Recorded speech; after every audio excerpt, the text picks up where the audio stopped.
Να δούμε την υπούτα απάντηση στο 1-0-0 του Γιάννη Μάλλου.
Νίκο, κινήθηκες σε όλο το διήμερο σε πολύ καλούς ρυθμούς.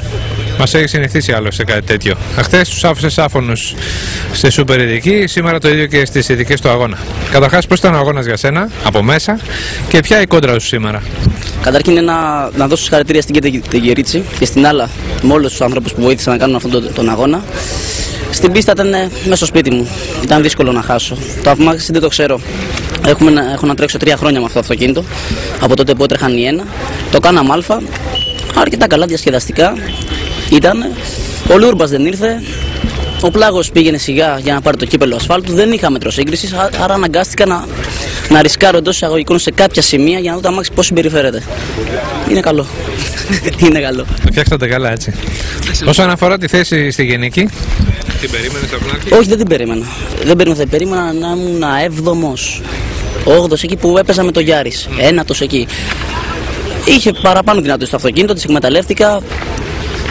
Δεν με τρόμαζε. Ήταν πιο φιλικό από το Γιάρης και κινηθήκαμε και φέραμε αυτό το αποτέλεσμα.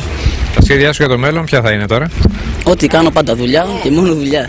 Ελάχιστους αγώνες. Ναι. Παλάδιο? Ίσως ναι. Δεν λέω 100%. Ίσως ναι. Δεν ξέρω ακόμα. Καλές επιτυχίες παντού. Θέλω να πάω, είναι πολύ δύσκολο δυστυχώς. Οικονομικοί λόγοι? Ναι. Δεν υπάρχουν πλέον χορηγοί, έχουμε μείνει πάρα πολύ πίσω αυτό το θέμα. Εδώ έρχονται οι Ιταλοί από το ΚΑΠ και έχουν όλοι χορηγοί και τρέχουν και τζάμπα. Τους βάζουν και λάστιχα. Εμείς εδώ πληρώνουμε και το σηματάκι. Δεν πάει. Να είστε καλά. Καλές επιτυχίες παντού. Στο νούμερο 48 έχουμε